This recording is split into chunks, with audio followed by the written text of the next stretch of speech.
7:39 WIBX for primary day. It's Tuesday, the 19th. Polls open at 12 noon. And now, ladies and gentlemen, WIBX Radio presents to you Springtime Sounds from the Outdoors.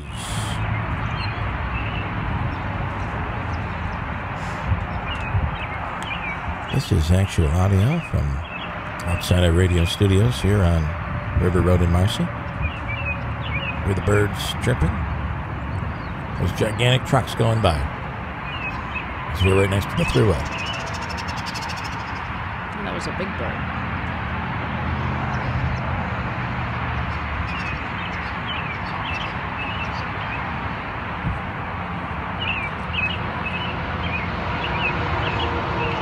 Kind of hoping we'd catch somebody coming into the building, but we haven't been able to do that. The mic's right out there in the parking lot. Oh, this is live? This is live audio from the outdoors.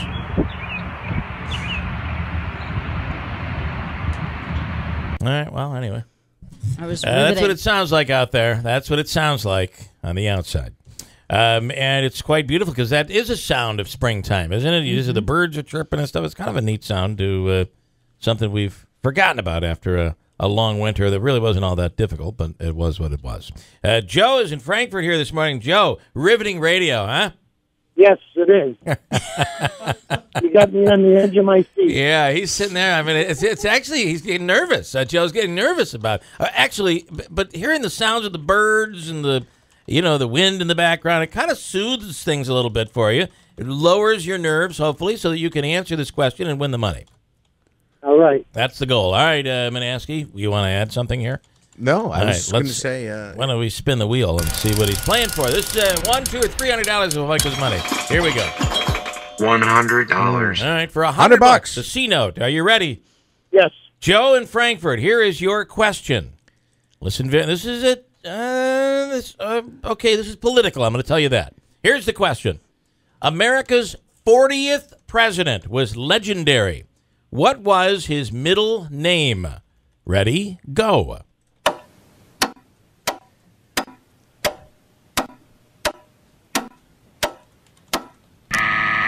No idea. And now, ladies and gentlemen, the sounds of the outdoors. Yeah. 40th president. Well, Bush 41, right? Before him was Ronald Reagan. Any idea what Reagan's middle name, what his middle name was? No, I don't. Anybody? Ronald Wilson Reagan. So that was that. All right, well, I'm sorry there, Joe. It's okay. Either way, you got to hear the birds and a little springtime, and we're going to give you dinner for two at Carmela's. You can enjoy that, okay? Great. All right, sit tight. Andrew's going to hook you up there. Just a thought. William Jefferson, Clinton, Ronald Wilson, Reagan. Is this destiny? You do kind of wonder, right? Yeah. Yeah. Like, did Mom know something when she was naming them? Wait, what? Barack, what's his middle name? Hussein. Wait. Yeah, I think that, there you go, Christine. You're onto something. And what's the tie? I missed it. I'm sorry. I was taking a picture of Brian Well, you have Quinn. presidential middle names. Oh. Jefferson. Okay. Wilson. So Carter Jackson Manaski, we could be looking at a future president. That's why we named him that. Or he's going to own a trucking company in Clinton. Or he's going to walk around with one glove. Carter Jackson owns Clinton Moving. So that's that over there. Hey, that'd be a good business. I think Carter does really well over there. All right, we'll give you another chance to win that free money. And in studio right now is Ryan Quinn. Good morning, Ryan. Good morning. How you doing?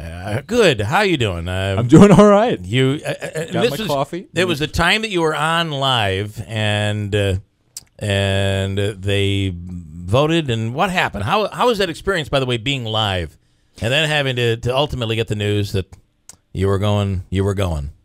Well, being live was my goal from the beginning. Yeah. So that was probably my favorite part of the whole experience. And we got to use in-ear monitors that they custom made for us and everything. So it kind of puts you in your own little world. Yeah. So I was feeling great. I think I did my very best that I could have possibly done. You know, I'm going to be honest with you, and I had said it on the air the next day. I was worried because I felt that they were big. Listen, Elvis Presley may not have had the greatest voice, but he was the gyrator, right? Michael Jackson did the moonwalk. But Johnny Cash just stood there, and he was legendary. Think of all of the acts that just kind of, that was their act. They're not ones, they're not doing cartwheels on the, and that's what they seem to want out of you. And push you. I felt you were a fish out of water. You were maybe I'm wrong. I thought they were pushing you to be someone that you weren't. When I listened to the audio, it was brilliant. But watching, I felt that they were pushing you in a direction. What really happened in your eyes? I think that they really were pushing. I mean, it's a reality show, so they were pushing for. They have to have, a comment about everybody. And my thing was like really feeling it. That was my thing that they focused on. Mm-hmm. So they wanted me to take off the glasses so they could see my eyes better. Yeah. And I don't know, just try to like put my body more into it. But I'm so used to staying there at Cavallo's and playing guitar with a slice of pizza sitting there and a cocktail. Yeah, exactly. Whatever. Being Johnny Cash. Yes, I like just standing there and singing. That's what I do. But they tried to have me get out of that for the entire show. Yeah. Which I definitely have gotten. I've gotten a lot better at it than I would have been had I not done the experience. Sure. Yeah. But I completely understand what you mean. Yeah. And it was a combination of that and maybe going second is kind of like a curse. Yeah. Kind of a curse. Yeah. But I felt good about my performance. Oh, I really did. Listen, I think the example I used, by the way, and you might remember this act, was Robert Palmer. You remember when he did that stuff in the 80s and he had the girls dressed in blacks next to him and he just stood there, and that was a great performance. But it's funny because someone when I was saying that after your performance the other night called in and said, "Listen, it's not the visual, it's the voice." Well, no, it's not. It's a reality show, right? And that's the part that is tough because if it's the voice, you are still on the program. I'm sorry, you are. I mean, thank you. Your performance was just incredible. I think also too that. It's easy for me to say this, but that it's almost, somewhat of a blessing in disguise because sometimes, when if you were to have won, you would have kind of been bound by what NBC wanted you to do. This gives you the exposure you need for people to see your true talent, unbelievable talent, and you can go wherever you want now from there. So I think that is that true? Are you bound now because you were on the show for 6 months? No, I think if you had won. Mildly, nothing. Had you like gone to the won. next round, it would be more. Is that true, or are you? So you're still under contract. Yes. Yeah, I am. But after the show ends, I'm not like they're not going to be like you can't play gigs. Right. I can even play gigs now. They have to go through an approval process. Wow, really? Yeah, but they will approve them. It just has to go through the process. All right. No, only if you win are you like. Really regimented contract crap. But the exposure that you got, I mean, how no, it's amazing. Yeah, it's absolutely amazing. Right. It's like priceless exposure. Yeah. And what do you want to? What do you parlay this into? Well, I guess there's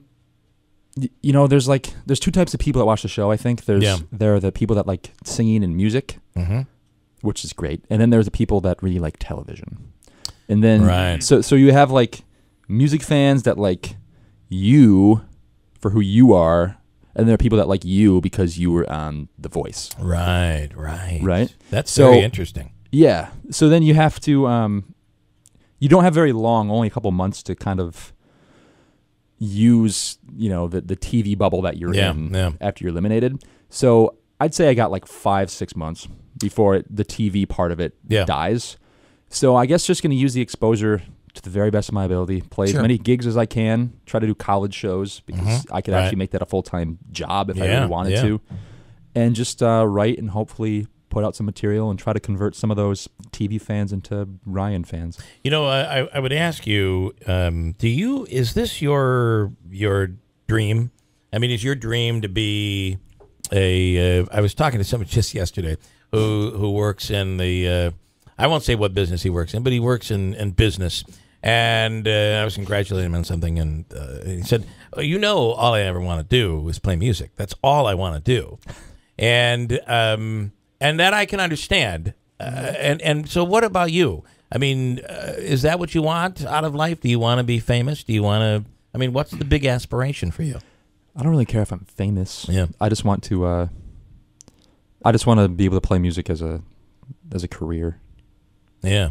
Yeah, and be able to support myself and anybody else that's in my immediate life doing it. You're actually able to do that somewhat now, even though you're a teacher as well. But this should elevate that. This could really put you into that position where maybe you are doing those college shows, and you're right, you can make a living doing that. Yeah, I'm going to make sure that it does do that. Good for you. Yeah, I mean, I don't. I'm in my mid-20s, I gotta, what do you have to lose? Exactly. Just do it. Andrew, you could be me. Look at me. Come on. It's terrible.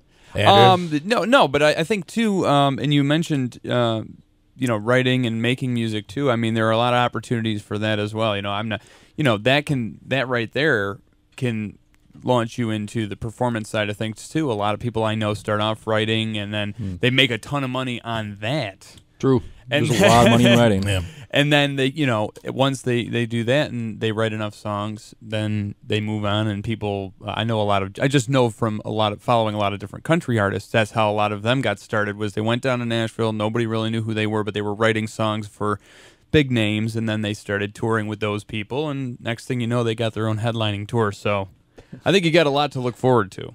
I hope so, man. Thank you. And we commented on how nice you are. Yeah. And that's wonderful, but not helping you, man. I